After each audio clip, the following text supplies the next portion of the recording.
중등부 예배에 오신 여러분을 진심으로 환영합니다. 다 같이 사도신경으로 예배를 시작하겠습니다.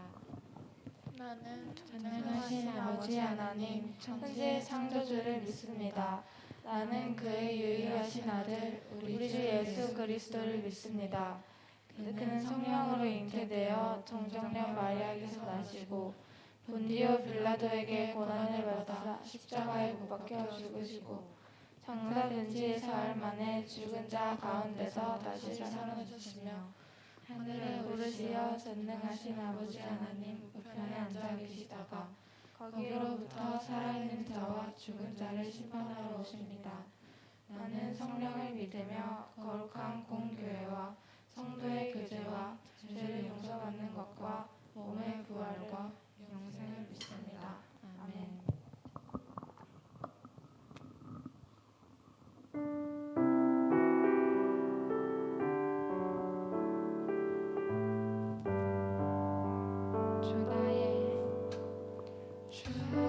주나의 모습 보내 상한 나의 맘 보시네 주나의 눈물 안에 홀로 울고만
아버지, 이번 주 주일도 교회에 나와서 예배드릴 수 있게 해주셔서 감사합니다.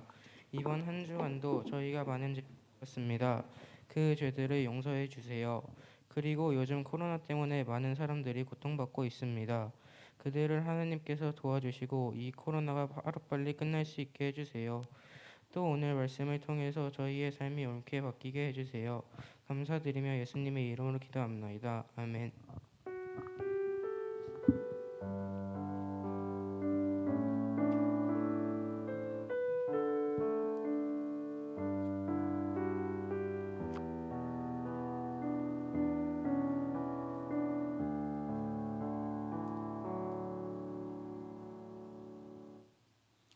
네, 감사합니다. 이번 주일 우리에게 주시는 하나님의 말씀은 잠언 10장 8절의 말씀입니다. 잠언 10장 8절의 말씀입니다. 우리 한 목소리로 같이 읽도록 하겠습니다. 우리 한 목소리로 크게 같이 한 구절의 말씀을 같이 읽겠습니다. 시작.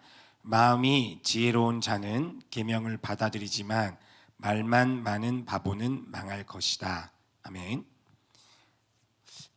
잠언은 거듭 말씀드리지만 지혜의 말이에요. 지혜. 대부분의 잠언에 우리가 우리 성경책에 우리가 받아서 우리가 가지고 있는 잠언은 대부분은 솔로몬, 우리 다윗의 아들 다윗 왕 알죠? 솔로몬도 여러분 잘 알 거라고 생각이 들어요. 워낙 유명한 사람이니까. 교회를 다니지 않는 사람도, 신앙이 없는 사람도 다윗하고 솔로몬은 알아요. 이 솔로몬이 유명한 이유가 지혜죠. 지혜의 사람. 그가 그 지혜를 사용해서 그 왕국을 그 이스라엘 역사상 가장 부유하게 만들었어요. 성경에 보면요, 그 뭐 성경뿐만 아니라 이 역사가 기록된 이래로 단 한 번도 그 어떤 나라, 그 어떤 민족도 모든 백성들이 풍요롭고 안정되고 평화롭게 살아갔던 시대는 없었던 걸로 목사님은 알고 있어요. 성경에도 그런 시대는 기록되지 않았는데 딱 한 번 정말 하나님의 나라, 그러니까 모든 사람들이, 여러분 하나님의 나라가 왜 하나님의 나라를 강조하고 이렇게 이야기하냐면, 왜 중요하냐면 하나님의 나라는 정말 좋은 곳이에요, 여러분. 뭐 어떻게 더 설명하겠어요? 좋은 곳 이상으로 여러분이 무엇을 상상을 하던 그 이상의 것이에요. 다른 사람의 것들을 욕심낼 필요가 없어요. 내게 풍요로우니까. 근데 인간의 욕심은 내가 아무리 많은 걸 가져도 다른 사람의 것들을 탐하는데, 하나님 나라의 백성들은 그러지 않아요. 내가 가지고 있는 것들에 만족하고 그것들을 정말 풍족해요. 오히려 나눠줘요. 그러니까 하나님의 나라는 풍요로운 나라고 기쁨의 나라이며 사랑의 나라이고 이 모든 것이 충만한 곳이에요. 그러니까 가난한 사람이 없어요. 다툼이 없고 슬픔과 근심과 걱정이 없어요. 누구에 대한 질투할 필요도 없어요. 모든 존재가 건강하고 행복하게 살아가니까. 그러니까 솔로몬의 통치 시대, 솔로몬의 통치 초창기 시대가 다 그렇게 나와요. 성경에 보면 솔로몬이 다스리던 시대에 그렇게 표현하거든요. 모든 사람들이 각자의 무화과 나무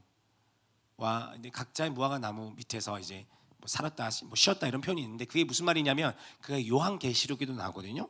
요한계시록에 그 표현이 그대로 나와요.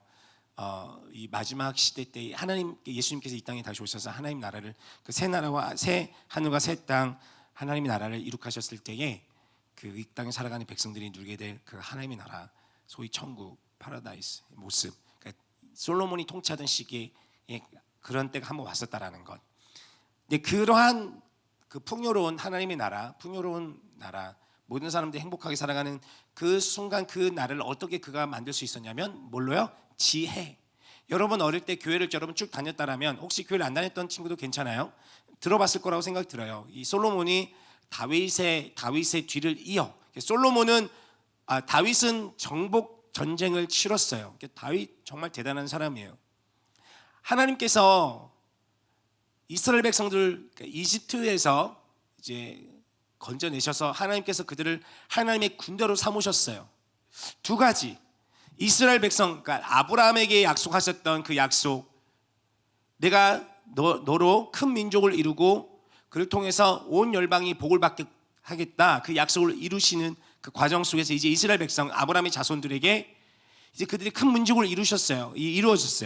이제 그 민족들에게 약속했던 그 땅, 아브라함에게 주기로 약속했던 그 가나안 땅을 주시려고 가시는 거예요. 그런데 그 땅에 살아갔던 사람들이 아무 잘못도 없는데 살던 사람들을 쫓아내고 이스라엘 백성들에게 그 땅을 주는 게 아니에요. 이 성경에 보면 이 가나안 땅에 살아가던 사람들의 죄악이 아주 가득 찼다고 했어요. 그러니까 하나님의 심판의 때가 임한 거예요. 여러분 이거 기억해야 됩니다. 하나님의 자비는 끝이 없어요. 근데 심판의 때는 정해져 있어요. 여러분 성경에 보면은 언제나 얘기하지만 모든 것은 다 때가 있어요. 여러분 이 시기에는, 이 세상은 다 때가 있단 말이에요. 여러분이 태어난 때가 있고, 여러분이 잠을 자야 될 때가 있고, 여러분이 일을 해야 될 때가 있고, 공부를 해야 될 때가 있고, 친구를 만나야 될 때가 있고, 다시 잠을 잘 때가 있단 말이에요. 죄송해요, 제가 원래 발음이 그렇게 명확한 사람은 아닌데 밥을 먹다가 너무 열심히 먹다가 혀를 깨물어가지고 오른쪽 옆에가 지금 아파요. 그래서 발음하는 게 좀 어려운데, 발음이 명확하지 않더라도 잘 들어주세요. 최대한 명확하게 하도록 노력할게요. 그러니까 하려고 그러니까 이게 막 부족한 게 많은 사람이에요. 부족한 많은 목사님 만나는 게 여러분 보긴 어쩌겠어요. 사과합니다. 네. 네, 여러분 모든 게 다 때가 있단 말이에요. 친구를 만나야 될 때가 있는데 그 때가 아니고 다른 것을 한다라면 여러분 그 친구와의 우정은 쌓아갈 수가 없어요. 여러분 밤에 잠을 자야 돼요. 여러분 키 크고 싶죠? 여러분 잘 알죠? 밤에 잠을 자야 키가 커요. 제가 키가 안 큰 이유는 밤에 잠을 안 자서 그래요. 제가 어릴 때 제 사촌들 보면 키가 다 커요. 여자애도 170이에요. 목사님 사촌 동생도. 걔는 왜 그렇게 다 제 사촌 형 180 막 8이고 제 사촌 동생 180인데 저만 이래요. 네. 그래도 제 마음만큼은 188. 네. 어쨌든 여러분 밤에 잠을 자야 돼요. 여러분 잘 알죠? 10시부터 1시 사이에 성장 호르몬이 가장 많이 이른다는. 그런데 이상하게 10시부터 1시 사이가 가장 잠이 잘 안 와요. 왜 그런 줄 알아요? 여러분 몸이 졸리기 때문에 잠이 안 오는 거예요. 여러분 우리 몸이 잠을 자려고 그러면 괜히 이제 이 몸은 사람이 잠을 자려고 하는데 그 몸에 그 호르몬이 분비되면서 좀 약간의 각성 상태가 되는데 기분이 좋아져요. 기분이 좋아지니까 잘 안 잘라 그래. 잠을 자서 일찍 일어나서 놀면 되는데.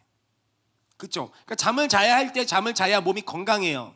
여러분 일어나야 될 때 일어나야 여러분 삶이 건강하게 여러분 삶들이 해나갈 수 있단 말이에요. 공부할 때 공부를 하지 않으면 나중에 어떻게 돼요? 여러분 후회해요. 정말로. 왜 그때 내가 안 했을까? 그냥 공부할 때 공부 안 했어요. 그러나 어쨌든 여러분 열심히 노력하고 열심히 일을 해야 할 때 일을 안 하잖아요. 그럼 나중에 가서 또 후회해. 그러니까 여러분 모든 건 다 때가 있어요. 용서를 구할 때, 죄 사함을 받을 때 내가 잘못한 것들을 고쳐 픽스할 때가 있어요. 근데 그걸 고치지 않으면 그것이 다 돌아와요. 그만큼 여러분 용서받을 수 있는 때가 있고 또 용서받을 수 없는 때가 있어요. 심판의 때가 있단 말이에요. 하나님께서는 아브라함에게 약속하시고 난 후에 약 400년의 시간 동안 하나님 기다리신 거예요. 가나안 땅의 사람들. 근데 그 사람들은 그들의 죄악이 더욱더 가득해진 거예요. 그래서 하나님께서 이스라엘 백성들을 복의 통로로 삼으셨지만 동시에 심판의 도구로 사용하신 거라고 하셨어요. 그래서 이스라엘 백성이 가나안 땅에 들어와서 그들을 전쟁을 치르면 정복 전쟁을 치르면 하나님의 심판을 내신 도구로 사용했는데 하나님께서 그래서 이스라엘 백성들에게 주신 명령이 있었어요. 가나안 땅에 살아가는 모든 사람들 다 쫓아내라. 이제 이 땅을 정결하게 하고 이 땅을 거룩하게 해서 이 땅으로 시작해서 온 세계가 이제 복을 받게끔 할 거야 라고 했어요. 그러니까 이스라엘 백성들이 해야 될 일은 뭐였냐면 그 당시 가나안 땅에 살아가고 있던 7부족을 다 쫓아내는 거였어요. 그런데 사사기 1장에 보면 사사기 1장 2장에 보면 이스라엘 백성이 쫓아내지 않아요. 어느 정도 싸우다가 이제 이들도 강력하니까 잘 쫓아내지 못하다가 다시 이스라엘 백성들이 강대해져서 그들을 억누를 수 있는 힘을 가졌음에도 불구하고 쫓아내지 않아요. 대신 뭘로 삼느냐면 그들을 그들의 노예로 삼았어요. 노예로 삼으면 뭐가 좋아요? 자신의 삶이 편해져요. 그러니까 이스라엘 백성들은 자신의 삶의 편안함과 안락함을 위해, 이게 여러분 중요합니다. 편안함과 안락함. 여러분 이 사람은요 계속 뭐를 추구하냐면 편안한 것 추구해요. 안락한 걸 추구해요. 여러분 편안하고 안락한 게 우리에게 좋은 것을 주긴 하고 그 좋은 기분을 주긴 하지만 편안함과 안락함을 추구하면 여러분 우리의 삶은 망해요. 편안함과 안락함을 추구하니까 우리가 어떻게 돼요? 살이 찌는 거야. 편안함과 안락함을 추구하니까 운동을 안 해요. 편안한 거 계속 추구하니까 사람들이, 여러분 자동차가 개발돼서 우리가 자동차가 만들어져서 우리가 어마어마한 걸 하지만 그러니까 사람들이 잘 안 걸어 다녀요. 잘 안 움직여. 빨리 음식들이 빨리 나오는 것들을 빨리 이렇게 하는 것들이 있다 보니까 편하잖아요. 그러니까 패스트푸드점에 가서 음식을 시켜 먹는데 그러니까 영양 성분이 좋지가 않아요. 그런 걸 먹으니까 어떻게 해요? 건강이 심혈관 질환들이 되게 많이 생겨요. 현대의 가장 큰 이 성인병 중에 이게 비만이에요.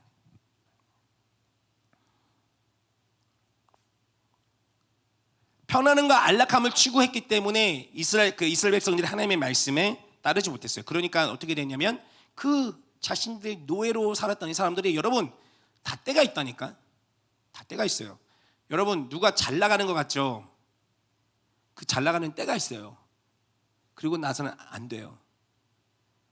여러분 지금 우리 아미 팬들 미안합니다만 BTS가 지금 잘 나가지만 영원히 잘 나갈 수가 없어요.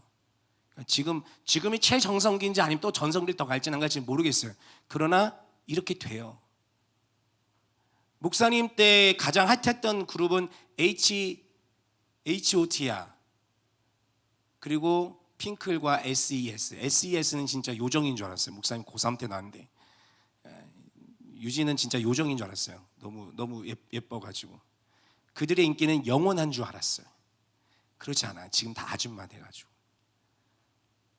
H.O.T는 뭐 다 잘 모르겠어요. 뭐 신화 뭐 다 아저씨들 돼가지고 크게 관심도 없었지만, 목사님 중학교 때 가장 핫했던 사람 서태지와 아이들. 여러분 잘 모르죠. 진짜 영원한 줄 알았어요. 영원한 줄 알았어요. 그러니까 잘 나가는 것 같지만 그 사람의 그 당시 잘 나가는 것 같지만 나중에는 어떻게 돼요? 하락세가 있어요. 그게 인생이에요. 그러니까 이스라엘 민족이 강성해서 그 가나안 땅에 살아가는 사람들을 억압해서 노예로 삼았지만 이스라엘 백성들이 약해지는 때가 있는 거예요. 그러니까 어떻게 노예로 됐던 사람들 어떻게 해요? 다시 강성해졌어요. 그러다 이스라엘 백성들이 어떻게 돼요? 다시 그들의 노예가 돼버린 거예요. 그 사이클 나오는 게 사사기 나오는 사이클.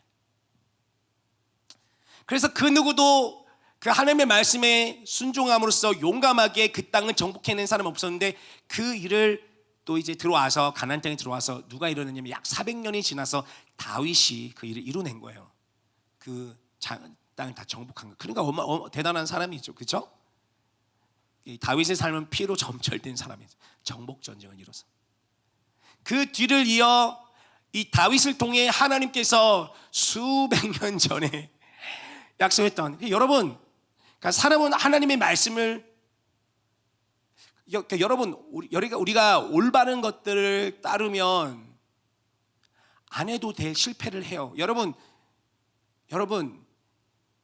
올바른 길을 따라도 때로는 실패해요.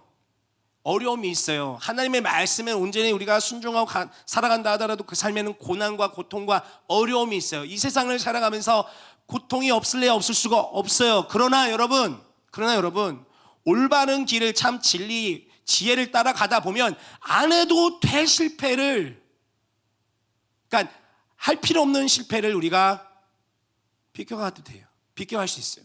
그런데 그러지 않고 나의 생각, 우리 제한된 나의 생각, 나의 경험, 나의 느낌, 무엇보다도 나의 느낌, 내 안에서 일어난 충동적인 느낌에 따라 선택을 하고 가다 보면 아까 말한 것처럼 안 해도 될 실패, 안 해도 될 고통, 경험하지 안 해도 될 슬픔을 경험하게 돼요. 그거 아니라도 우리를 기다리고 있는 고통과 슬픔이 있는데 안 해도 될 것들을 우리는 한단 말이에요.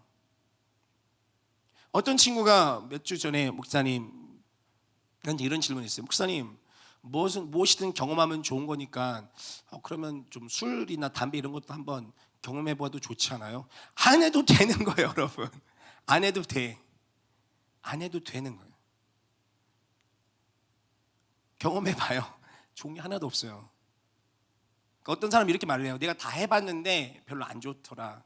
그러니까 그 얘기는 이미 수많은 사람들이 했단 말이에요. 그러니까 안 해도 될 고통, 경험할 필요도 없는 고통, 슬픔, 그런 안 하는 게 좋아요. 그래도 하겠다라면 여러분 앞길에 후회와 절망과 아픔이 기다리고 있을 뿐이에요. 정말로. 그게 사실 오늘 말씀하고 연결되는 것인데. 그러니 다윗이 그런 것들을 정복하고 나서 이제 그 왕국이 세워지고 솔로몬이 이 나라를 물려받았단 말이에요. 근데 얼마나 부담됐겠어요. 그 아버지 위대한 다윗, 위대한 전사, 모든 사람들로부터 인정과 존중을 받는, 여러분 전임자가 내 앞선 사람이 위대한 업적을 이뤘잖아요. 그 다음 오는 사람 부담가 어마어마하게 심해요. 여러분 그런 자리 그런 걸 경험해 본 적 없는데, 여러분 학교나 앞으로 여러분 어떤 나중에 커서 동아리나 뭐 어떤 활동 클럽이나 어떤 모임, 여러분 어떤 속하게 된 참여해야 될 어떤 모임에 여러분의 리더가 됐어요. 리더가 그 다음 리더가 됐어요. 근데 여러분 전임자가 너무나 잘했어요. 인기도 많고 실력도 모든 사람들이 인정도 받아서 잘해. 근데 여러분 그 다음 리더가 여러분이 됐단 말이에요. 여러분 장난 아니에요. 부담감 장난 아니에요. 정말로. 모든 지도자들이 그걸 경험하는 거예요. 가장 좋은 거 어떤 줄 알아요? 내 앞에 지도자가 최악일 때 모든 욕을 다 받았어요. 그럼 나는 뭘 하든 다 괜찮은 거야. 다 칭찬받기 때문에. 솔로몬의 입장에서 얼마나 두려웠겠어요. 얼마나 부담감. 자기 아빠지만은 위대한 전사고 존경받는 사람, 사랑받는 사람. 그리고 이 젊은 나이에 왕이 되어서 큰 이제 민족을 이제 이끌어야 되니까 얼마나 두려웠겠어요. 그러니 기도하죠. 하나님께 기도하면 하나님 도와주십시오. 하나님께 제사를 드리며, 여러분 잘 알고 있는 이야기처럼 그의 꿈의 환상 중에 하나님께서 나타나셔서 내가 너에게 무엇을 줄까, 어떤 선물을 줄까 했더니 솔로몬이 뭐라고 말해요? 지혜를 주십시오. 어떤 지혜요?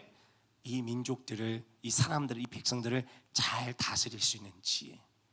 좌로나 우로나 치우치지 않고 올바르고 공평하게 잘 판단을 내릴 수 있는 지혜. 억울한 일을 만들어내지 않고 그 누구에게도 아쉬움과 분노들이 쌓이는 것이 아니라 공평하게 올바른 통치. 그래서 모든 사람들이 풍요롭고 행복하게 살아갈 수 있는 이 나라를 만들 수 있는 지혜를 주십시오라고 기도를 했어요. 그래서 하나님께서 기뻐하셔서, 왜냐하면 그게 하나님의 마음이거든요. 하나님께서 아브라함을 통해 그 이스라엘 민족들에게 흘러가는 그 언약은 뭐냐면 그 민족을 통해 모든 민족이 복을 받게끔 하는 거예요. 그러니까 모든 민족들이, 모든 사람들이, 모든 땅들이 하나님의 나라가 되게끔 하는 거예요. 아담과 하와가 하나님의 뜻, 하나님의 말씀을 거역함으로 인간들은 자기 욕심에 따라 살아가는 것, 자기 욕심에 따라 살아가다 보니 모든, 목사님 계속 얘기하지만 모든 사람들은 다 나를 위해서 내가 인정받고, 그러니까 왜 우리가 다음 선임자가 너무 뛰어나서 뒷사람이 물려받은 왜 부담을 갖냐면, 나도 내 자신을 증명해야 된다라니까. 내가 내 자신 증명해야 돼. 나도 훌륭한 리더이고, 나도 괜찮은 사람이고, 나도 그런 지도력을 갖고 있는 사람이야 라는 것을 다른 사람한테 증명을 해내야 된다라는 부담감을 갖는 거야. 그러니까 내가 중요한 거거든 사실은.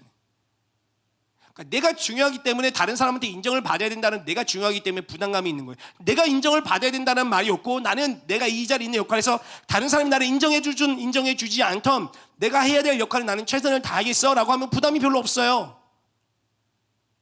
다른 사람이 저에 대해서 저 사람은 뭐 잘 못해, 말해서 이태 목사님 별로야, 이태 목사님 잘 못하는 것 같아, 저분은 너무 좀 그래 라고 얘기를 한다 하더라도, 목사님이 여기서 와서 내가 해야 될 일들, 여러분과 우리 선생님과 이 마땅히 내가 해야 될 일을 내가 하고 사람들이 인정해 주지 않다 하더라도, 그 상황들이 좋지 않아서 내가 빨리 떠나가게 됐다 하더라도, 빨리 떠나고 있지는 않습니다만 여러분이 저를 지겨워하지 않을까 싶기도 하고, 그래서 빨리 그만둬야 되지 않을까 생각되기도 하지만 어쨌든 그런 상황이 되어서 한다 할지라도 다른 사람 나를 인정해주지 않다 할지라도 내가 해야 할 거를 해내면 괜찮은, 그러나 내가 인정을 받아야 된다는 그런 부담감이 있으니 그러니까 부담 두려운 거예요.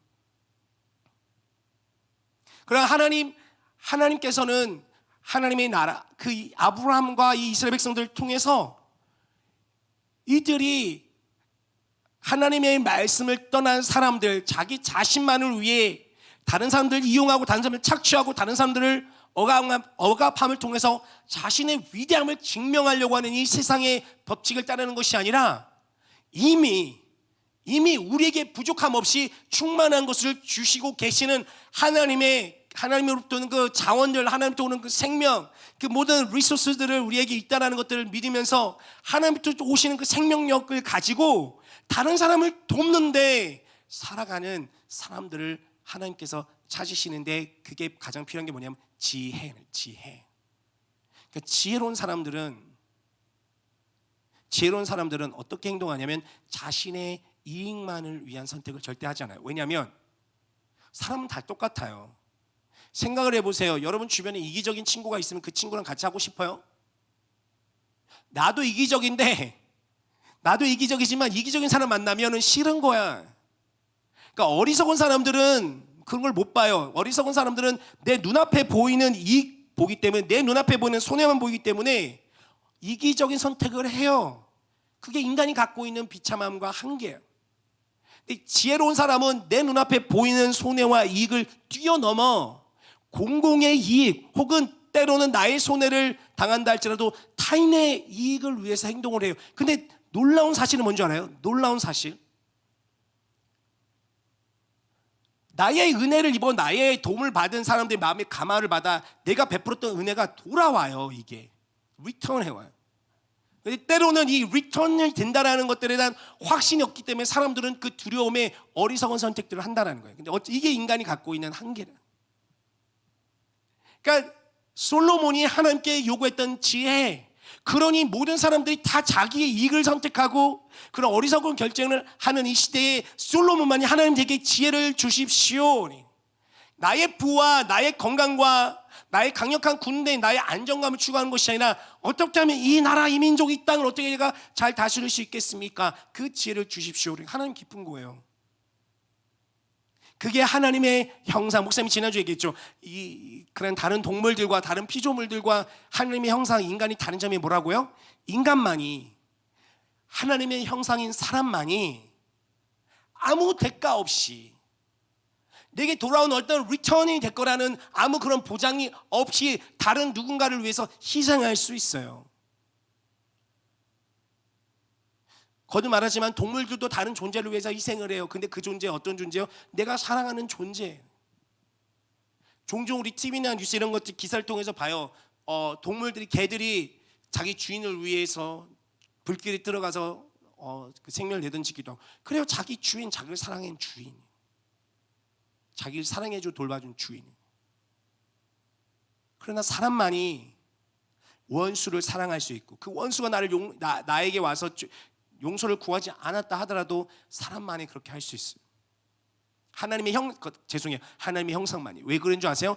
예수 그리스도께서 그러셨기 때문에 그래요. 로마서 5장 8절에 보면 우리가 아직 원수 되었을 때, 하나님에 대해 원수가 하나님의 뜻을 따라가지도 않고 하나님에 대해서 우리는 우리의 잘못을 하나님 앞에 고백하지도 않고, 하나님 우리가 잘못했어요, 저를 용서해 주세요라고 하지도 않고, 우리는 각자 우리의 생각대로, 우리의 느낌대로, 우리 충동적인 삶들을 살아가고 있는 그때조차도 독생하신 예수 그리스도를 이 땅에 보내셔서 우리를 위해 십자가 달려 죽게 하심으로 말미암아 우리에 대한 사랑을 확증하셨다라고 하셨어요, 여러분.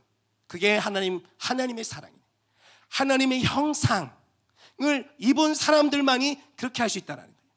하나님의 형상을 입은 사람이 하나님의 그 지혜를 가지고 나만을 위한 삶이 아니라 다른 누군가에 위한 삶을 살아갈 수 있다고 했어요. 그게 다스리는 거라고 했습니다.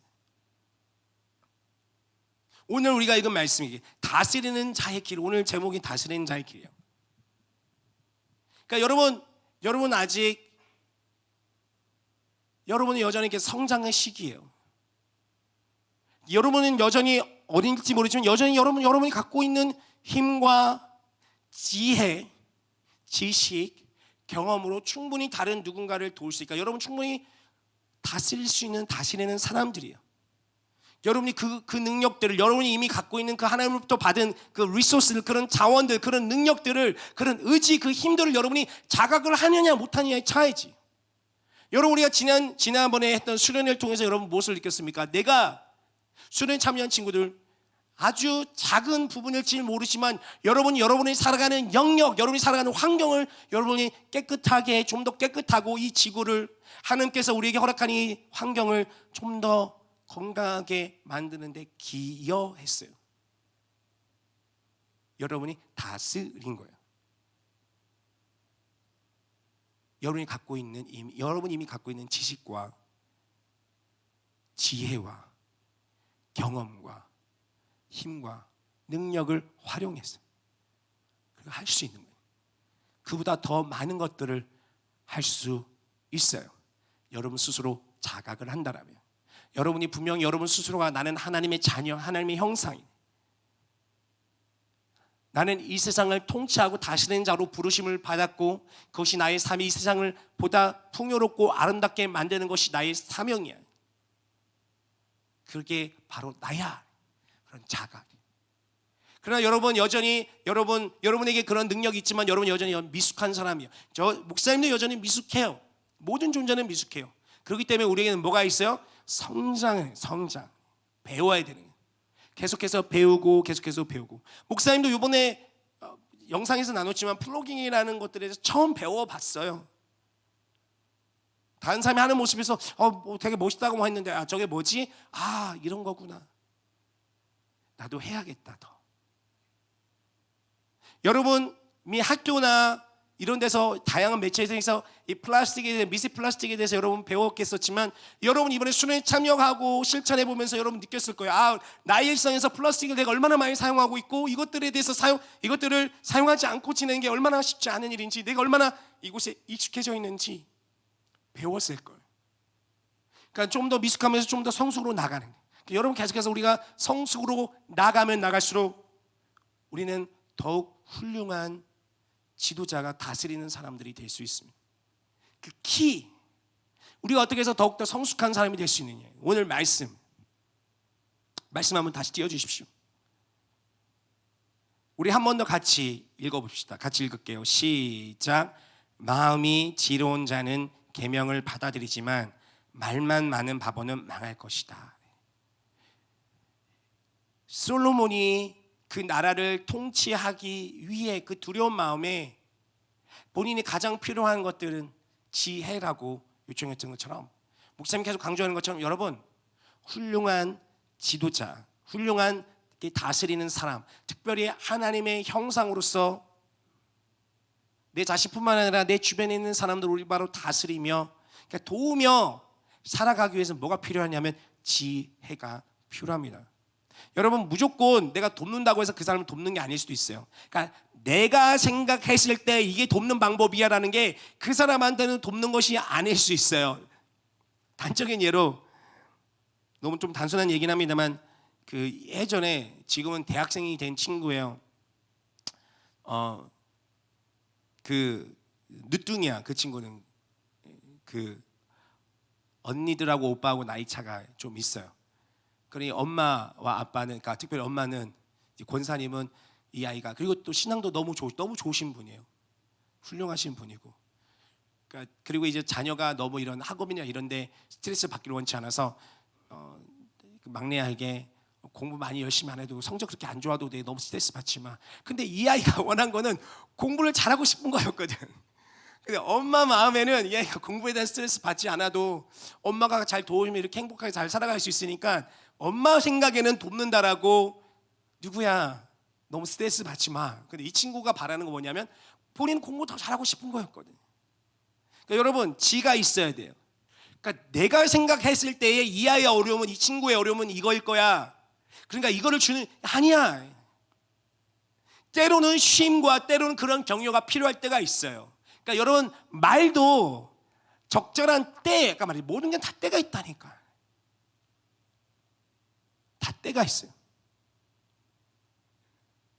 부부 싸움을 또 하다 보면 부부싸움이 없을 수 없어요. 아무리 사이 좋은 사람이라도 저와 제아는 사이가 정말 좋아요. 여러분 오해하지 마세요. 네, 정말 좋습니다. 저는 제아네가 세상에서 너무 좋아요. 그러나 저는 또 연약한 사람이다 보니까 싸움이 아니라 의견 다툼, 의견이 대립될 때가 있어요. 그러나 제가 미성숙할 때는 목사님 아내에 대해서 잘 모를 때는 막 화를 내고 나서 또 이 빨리 화해하고 싶으니까 가서 여보 내가 잘못했어 이렇게 용서 구해요. 그런데 내 안에 아직 감정이 안 풀렸어. 받아들일까요? 안 받아들일까요? 안 받아들여요. 그러면 난 내가 와서 내 자존심을 내려놓고 용서를 구했는데 왜 나를 안 받아들이지? 그럼 난 또 하나 막 어떻게 용서를 구했는데 용서해주지 않아? 어떤 거예요? 아주 이기적인 태도예요. 나 중심적으로. 내가 막 화나서 화를 냈다가 내가 내 스스로 결정, 내 배우자에 대한 배려는 하나도 없이 나는 내가 그래 기분을 풀어야 돼. 빨리 이 상황을 해결해야 돼. 여보 미안해. 이 사람은 지금 상처받아서 화가 난 상태거든요. 아직은 용서를 구하고 화해할 때가 아닌데 그런 거예요. 내가 생각했을 때는 이 상황을 해결해야 하는 방법이라고 생각해서 나눈 건데 지혜롭지 못한 행동. 그래서 지혜를 배웠어요. 어떻게 해요? 기다립니다. 예전에는 목사님이 화를 낸다면은 화를 꾹 참고 있다 먼저 목사님 아내가 먼저 화를 요청한 때도 있었지만 요즘은 제가 더 먼저 화해를 요청하고 사과를 하지만 바로 하지 않고 기다리는 거예요. 아내님의 분노 게이지가 조금 내려왔겠다. 그거 한번 찔러보네. 여보 왜? 좀 반응이 있어요. 기분이 아주 사과를 받아들일 상황이 아니다. 그러면은 왜 불러는 눈빛과 톤이 좀 달라요. 오래 살다 보면 그걸 알겠더라고요. 그럼 좀 이분이 마음이 좀 누그러졌구나. 그러면은 죄송합니다. 제가 잘못했습니다. 그럼 화해요. 바로 지혜로. 지혜. 그러니까 여러분 지혜가 있어야 정말 다른 사람을 도울 수 있어요. 지혜가 있어야 다른 사람을 배려할 수 있단 말이에요. 근데 여러분 이 지혜는 어떻게 생겨요? 여러분 지혜는 단순히 책을 읽음을 통해서 얻어지는 게 아니에요. 지혜는 여러분 단순한 1 더하기 1은 2 이런 공식이 아니에요. 아까 말한 것처럼 성경에는 그렇게 얘기하고 있어요. 부부 생활 중에 다툼, 그러니까 부부가 싸워서 싸움이 있다라면 싸움을 가졌으면 그 분을 해가 지기 전까지 가져가지 말래요. 해가 지기 전에 화해하래요. 문장에는 그렇게 돼 있단 말이에요. 그러니까 싸웠어. 근데 아직 분노 게이지는 여기에 있단 말이에요. 그러니까 해가 지고 있어. 해가 지기 전에 화해하라고 그랬으니까 아내한테 가서 여보 미안해. 그럼 또 싸우는 거야. 그러니까 여러분 그냥 단순히 글자를 통해서 내가 지식을 통해서 지혜가 생기는 게 아니에요. 지혜는 경험을 통해 삶의 경험을 통해 쌓이게 되는 거예요. 그러니 여러분 이것들의 경험을 통해서 쌓아온 이 지식과 이 계명들의 이 가르침들을 여러분이 들을 필요가 있어요. 누구로부터요? 여러분 부모로부터, 여러분 선생님들로부터. 꼰대라고 하라고 생각하지 마세요. 꼰대는 뭐냐면 그런 거잖아요, 여러분. 자기는 안 하면서 말만 하는 사람들 여기 나오잖아요, 후반에 나는. 자신은 안 하면서 말만 하고 가르치는 사람들이 이제 꼰대인 거예요. 그러나 내가 해, 나도 한단 말이에요. 실제로 배려한단 말이에요.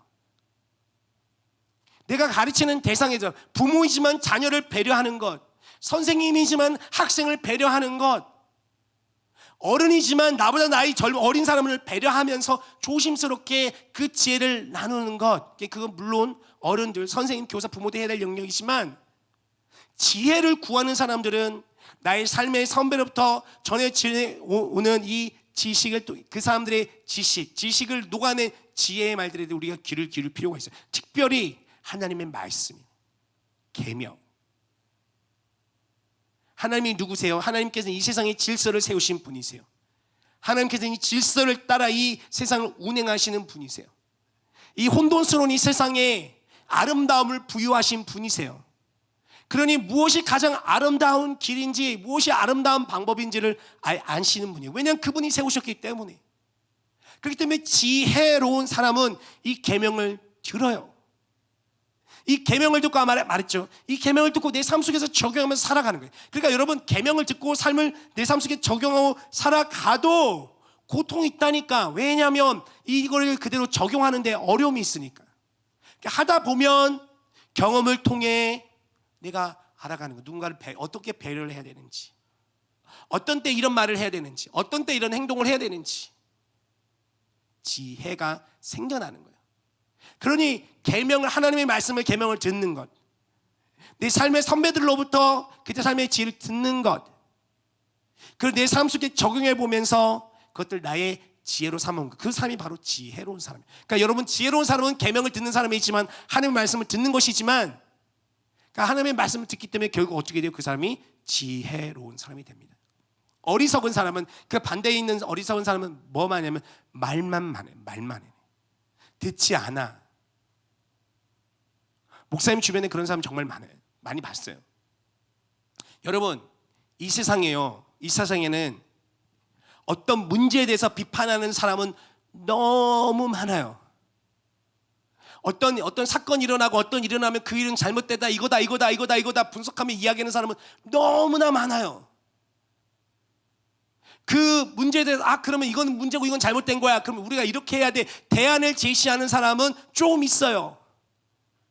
그러니까 비판하고 문제를 지적하고 비난하는 사람은 엄청나게 많고, 그 문제에 대해서 대안을 제시하는 사람은 좀 있는데 실천하는 사람은 정말 적어요. 그 문제를 고치기 위해 실천하는 사람은 정말 적어요. 수많은 사람들이 어디 있냐면 이렇게 말해요. 여기. 우리 정부에 대해서, 대통령에 대해서, 국회의원에 대해서, 선생님에 대해서, 우리 부모님에 대해서, 누구에 대해서, 그러니까 말은 많아. 근데 그게 진짜 문제로 생각하면 그 문제를 해결하기 위해서 그가 뭘 했냔 말이에요. 그래서 어리석은 사람들은 말만 많아요. 듣고 행하는 게 없어요. 듣고 배우는 게 없어요. 그러니까 성장이 일어나지가 않아요. 그러니 여러분 제발 부탁드립니다. 그런 사람 되지 마세요. 목사님도 그런 사람 되지 않기 위해서 노력을 하고, 나름 노력을 하고 있어요. 뭐냐면 종종 얘기해요. 목사님이 어린에서 청소년, 청년과 이제 청년과 이제 장년의 나이가 되어가는 과정 속에서, 성장하는 과정 속에서 몇 가지 충격적인 경험들이 있었는데, 그 중에 이 목사님 20대 후반에 경험했던 30대 초반에 받았던 충격 중에 하나는 뭐냐면, 몇 번 얘기했어요. 목사님은 어린 시절에 어른은 어른인 줄 알았어요. 어릴 때는 어른은 어른이에요. 어른 보면은 다 있잖아, 다 하잖아요. 특별히 부모님은 슈퍼맨이에요. 모든 걸 다 할 수 있고 다 도와주고, 선생님들은 모든 걸 다 알고 있는 것 같고, 이 세상에 뭐 경제인들, 어떤 회사의 사장님들, 정치인들 다 뛰어난 사람들이라고 생각을 해서 어른이라고 생각을 했어요. 어른이라고 생각했어요. 근데 목사님이 어른이 되어서 좀 성장해서 이 세계에서 들어보니 어른이 다 어른이 아니라는 걸 깨달았어요. 말만 많은 사람들이 너무나 많아요.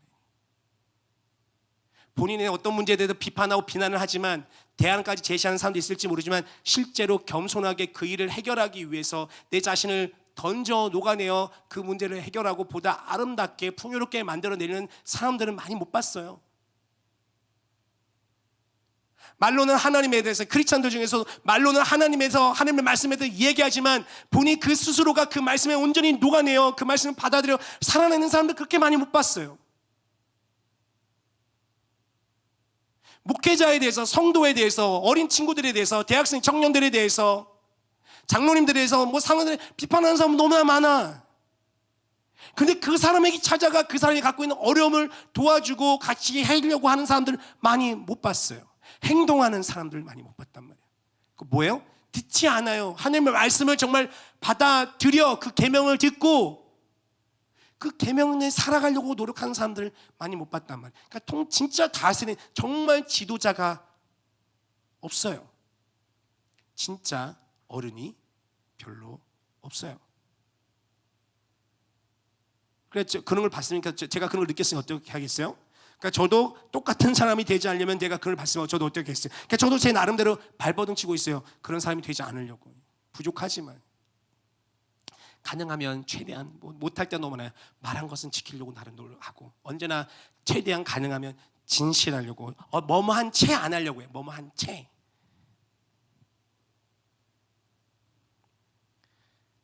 하지만 나의 생각과 이게 아니라 하나님의 말씀을 받아들여 그 말씀을 실천하려고 나름대로 노력하고 있어요.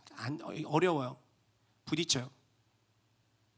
하지만 조금씩 지혜가 생기는 것 같아요. 조금씩 배려라는 것이 무엇인지 배워가는 것 같아요. 그리고 그 사람을 어떻게 세워질 수 있는지 조금씩 배워가는, 정말 다스린다라는 게 무엇인지를 조금씩 배워가는 것 같아요.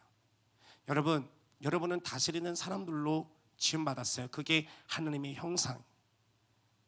여러분 안에 있는 하나님의 형상, 여러분 안에 있는 충분히 하나님께서 이미 주신 그 능력, 여러분의 정체성을 잊지 않고 자각하고, 여러분이 우리가 수련을 통해서 경험했던 그것들을 잊지 않고 여러분의 평생의 삶을 이 다스리는 자의 길들을 걸어갔으면 좋겠습니다. 다스리는 자의 길, 첫 번째는 들을 수 있어야 돼요. 뭐예요? 하나님의 말씀이 계명. 이게 여러분 계속해서 들어야 돼요. 하나님의 말씀 여러분이 계속 받아들이고, 그리고 해보면 아까 말했죠. 문자의 계명의 글은 우리 지식이기에 우리에게 들어왔을 때는 잘 모를 수 있어요. 그러나 이 지식이 우리에 들어와서 그것들을 실천해 보면은 어려움이 온다니까요. 근데 그 과정이 어떤 과정이에요? 보다 더 올바른 과정의 경험들, 그러니까 지식이 나의 경험을 통해 뭐가 되냐면 지혜가 되는 과정이에요. 그러니까 계명을 듣는 것 자체가 지혜로운 길을 가기 때문에 그 지혜로운 길을 가는 과정에는 고통과 어려움과 슬픔이 있을지라도 그것 그 고통과 슬픔, 아픔의 실패를 넘어서서는 기쁨을 발견하게 되는 거예요. 내가 지혜로운 사람이 되는 걸 경험하는 거예요. 참으로 다스리는 존재. 거듭 말하죠. 어리석은 사람은 안 들어요. 안 받아들여요. 말만 해요. 그러니까 지식에 대해서 말만 한단 말이에요.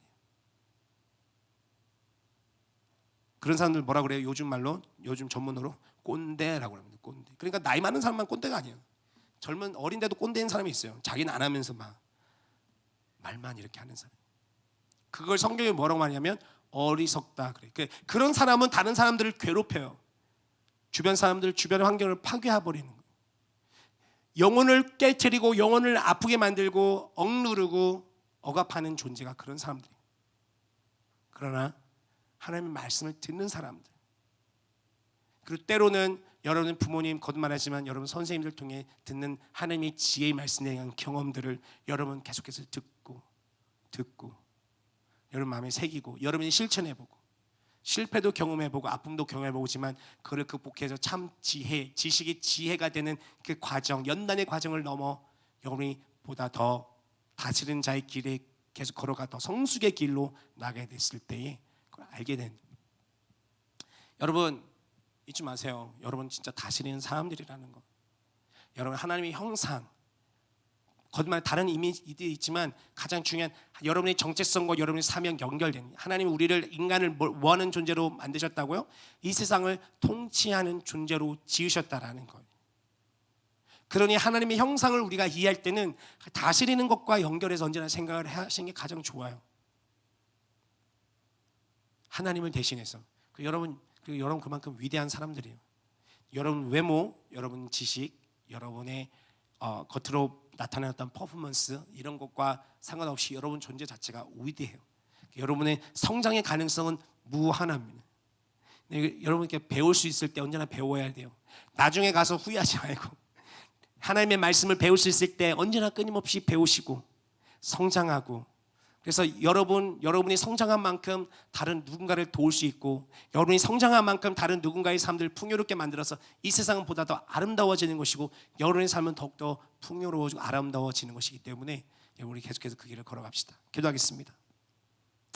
하나님, 우리를 다스리는 자, 하나님의 형상으로 이 세상을 통치하는 자로 부르셨습니다.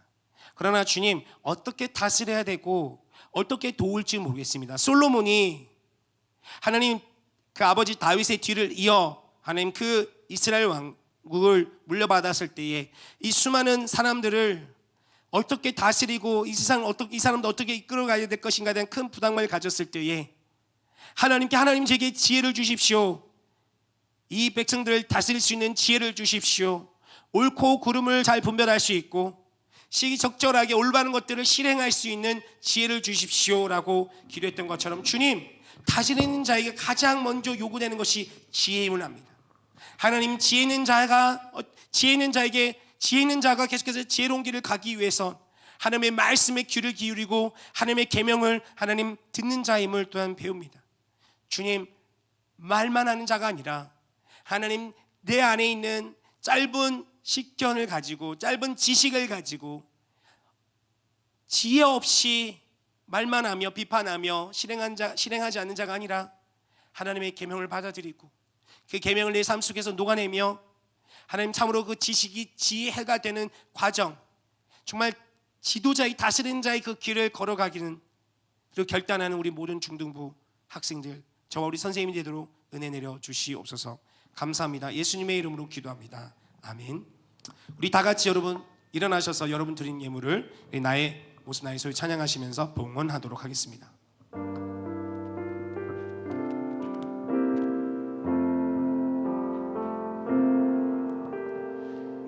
나의 생명을 드리니 주 영광 위하여 사용하옵소서. 내가 사는 날 동안에 주를 찬양하며 기쁨의 제물 되리. 나를 받아주소서.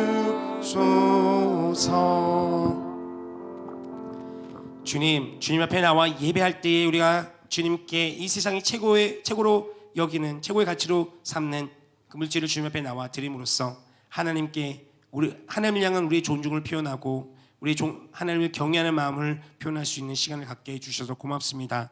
언제나 기도하는 것처럼 계속해서 간절히 기도합니다. 우리 중등부 학생들과 저와 우리 선생님 모두가 하나님 평생에 걸쳐 하나님을 존중히 여기며 하나님을 높여드리는 삶들을 살아가게 하여 주시옵소서. 이 세상의 그 어떤 가치들 그 위에 계시는 분으로 우리가 인정하고 받아들이며 따라가게 하여 주십시오. 그럴 때 주님께서 약속하셨던 그 말씀, 나를 존중히 여기는 자를 내가 존중히 여기시겠다라는 그 말씀이 이루어지는 삶들을 정말 목도하고 경험하고 느끼는 삶들이 되게 도와주시옵소서. 날이 무덥습니다. 우리 학생들 건강 지켜주시옵소서. 우리 주 예수 그리스도 이름으로 감사하며 축복하며 기도합니다. 아멘.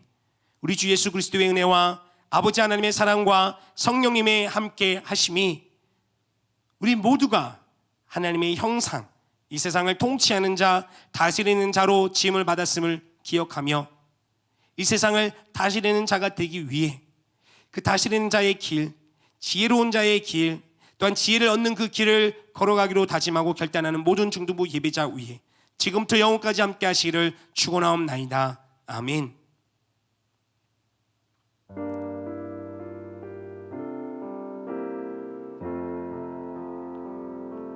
네, 감사합니다. 예배 마쳤습니다. 함께 해주신 여러분 고맙습니다. 영상으로 또 예배를 또 함께 해주셔서 친구들도 감사하고 또 축복합니다. 제가 머리를 시원하게 밀었는데 그냥 뭐 나누는 거예요. 제 아내가 이런 말을 했어요. 스님이신지 목사님이신지 잘 모르겠습니다만 그 중간에 서 있는 것 같다고. 근데 재미있는 거는 제가 한 달에 한 번 이렇게 깎는데 이번에는 한 달 반이 지나서 깎는데 그건 참 재미있는 것 같아요. 똑같이 깎지만 언제나 사람들이 올 때마다 새로운 스타일이시네요. 그랬더니 저는 매 한 달에 반 정도마다 새로운 스타일입니다라고 하는데 어쨌든 무더운데 더운데 이렇게 깎으니까 좀 시원한 것 같아요. 여러분도 정말 무더운데 날이 너무 더운 것 같아요. 여러분 건강하고 좀 시원한 여름을 잘 보낼 수 있길 바랍니다. 다음 주 예배 섬김은 2학년 5반이죠. 2학년 5반 맞죠? 2학년 5반에서 섬기고요. 여러분 어떻게 치킨 받는 친구 잘 받았어요? 네. 프라닭 동네에 없지 않아요? 프라닭 주변에 검색을 해보세요. 같은 동이고 같은 지역이면 배달됩니다. 여기 어떤 지난주에 한 친구 만났는데 자기 동네에 프라닭이 없다고 그랬는데 제가 프라닭 어디 있는지 알려줬어요. 그 주문해서 먹었니 이완아? 주문해서 이도초등학교 뒤편에 바로 뒤편에 프라닭 있는데 거기 주문하면 같은 이도독이니까 프라닭이 없는 친구 정말 저는 외도에 사는데 외도에 프라다 있지 않나요? 하기 있죠. 그렇죠. 하계에도 있죠. 아, 네. 거기는 거기 있는 걸로 하나님 막 바꿔드릴 텐데 여러분 정말 우리 동네는 없어요 하는 친구는 네, 선생님한테 한번 연락을 주세요. 그리고 네, 치킨 잘 먹고 이번 아깝게 못 받은 친구들은 목사님한테 진짜 연락을 줘요. 목사님 지금 빚만 아니에요. 예, 목사님 저 떡볶이 사주세요 하면 제가 여러분 만나고 싶은데 여러분이 바빠가지고 못 만나니까 여러분 야 누구야 한번 보자 시간 잡는 게 어려워서 그렇지 저는 여러분 만나고 싶습니다. 여러분 혼자 나오는 게 어려우면 여러분 친구 2명까지는 괜찮아. 여러분 포함 3명 왜냐면 우리 4명 이상 못 만나니까 데리고 와도 돼요. 예, 목사님 뭐 빈털터리가 되는 한이 있어도 여러분하고 같이 먹는 제가 여러분하고 얼마나 오래 있겠어요, 그렇죠? 그래서 저와 여러분이 함께 있는 시간 동안 여러분이 행복하고 즐거우면 좋겠으니까 언제든지 연락 주면 좋겠고 같이 만났으면 좋겠어요. 여러분 연락 안 줘도 여러분 계속 목사님 찾아가서 보자 올 테니까 한번 좀 봤으면 좋겠습니다. 여러분 계약이 언제죠? 보통 8월 언제요? 탐나중 언제예요? 계약 17일. 아라중 언제예요? 아라중 17일 다 광복절 좀 지나서 네, 그렇구나. 광복절 지나서 목사님이 휴가입니다. 네, 휴가 여러분 계약하면 저는 잘 놀다 오겠습니다. 네, 그 전에 볼 수 있으면 보겠습니다. 네, 우리 선생님들하고 우리 만나고 우리 교제 나누고 여러분 돌아가도록 하겠습니다.